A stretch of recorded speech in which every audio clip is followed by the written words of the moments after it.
Number 5. Samuel Gaines Academy is now being punished. Megan?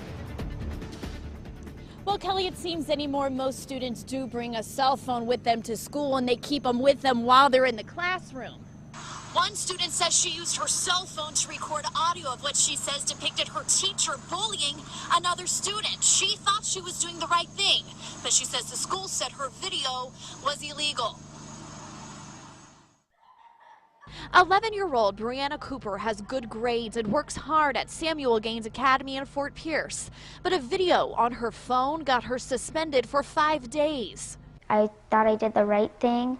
Brianna says one of her science teachers was being mean to a student, so she took out her cell phone and started recording what she says were threats by her teacher to a classmate. Don't let the size fool you. I will drop you. Yeah, right. You don't know me. That's all I'm telling you. So don't give me no look. Brianna says the teacher had been mean to students before. This time she wanted to prove it. You think that they would actually believe a student over a teacher? Biggest kid in 5th grade, and you acting like the smallest one. I wonder what your mom looks like. You don't speak to children, let alone your students, like that. Brianna says she turned the recording into a teacher wanting to defend her classmate, only to get called to the principal's office and suspended. The school telling her it was illegal to record a teacher without them knowing. I never had anybody tell me you cannot record. She thought she was doing a good thing. She's 11 years old. She doesn't know the law. Law enforcement says recording someone can be legal if there is not an expectation of privacy. In this case, Brianna's mother, Cassie Faulkner, says the school told her there is an expectation of privacy, even in a large classroom. Faulkner. Number 4. When 14-year-old Nick Martinez got in trouble for a public display of affection in school, his mom wanted to know why. I wanted to know if he had touched her inappropriately. Did she report it? Did she say anything about it? It was a mutual hug. Nick says it was a quick hug in the hallway between he and his best female friend. The principal saw it and hauled him off to the dean for an in-school suspension. Even the principal says the hug was innocent. I was livid. First of all, we are a Hispanic cultural family, and hugging is part of who we are. He has no choice. He has to hug his mama. But Southwest Middle School has a no hugging policy. No hugs, period. A lot of kids hugging. I just happened to be the one that got caught doing it. The school's principal says students and parents should know all about this no hugging policy. It's written in the student handbook, and it's even online. So you knew that there was a policy about this? I knew that there was a policy because they said it when we went for orientation. But what does the policy mean? She says the policy is too broad and now fears her son will get labeled as a troublemaker. Just one hug and the suspension goes on his permanent record. Number 3. Well, guys, the parents are the first to say that they love this school and they love the teachers, but they're also standing up for their son's rights because they say he is being wrongly accused of something he doesn't even understand.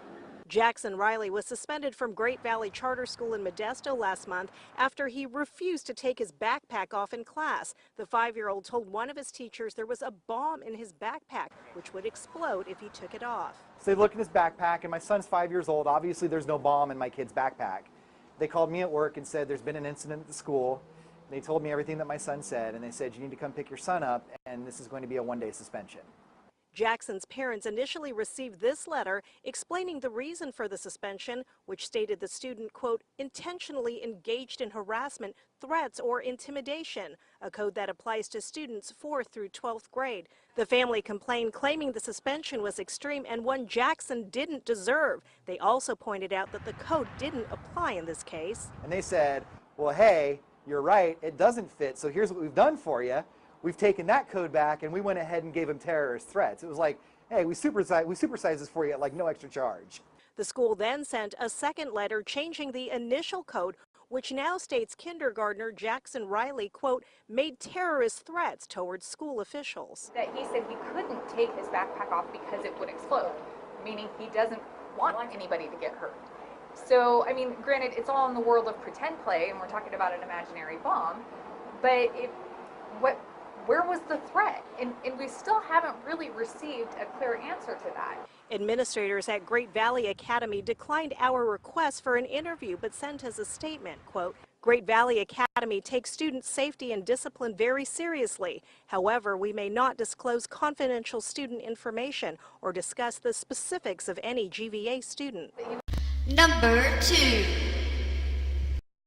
A 5th grade kid in South Florida getting a whole lot of attention tonight. Has people talking. His family decided to battle the teacher who told him he couldn't read his Bible at school. Fox's Robin Simmons reports. It all started with a book like the one sold here at By Faith Christian Bookstore. Less than a mile away at Park Lakes Elementary on April 8th, this 5th grader pulled out chosen material for free reading time. Then she said, Giovanni, what book is that? That's when he says the teacher asked him twice to put the Bible on her desk, and he refused. And she told me to get my dad on the phone. Here's the voicemail she left. Good morning, Mr. Rubio, Mrs. Thomas. Giovanni called you because I asked him to. I noticed that he has a book, a religious book, in the classroom. He's not permitted to read those books in my classroom. He said if I told him to put it away, you said not to do that.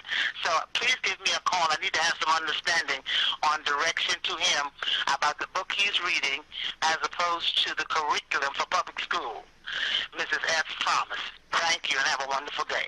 Any parent wants to protect their child, and there comes a point in life where you have to stand up for what's right and what's wrong.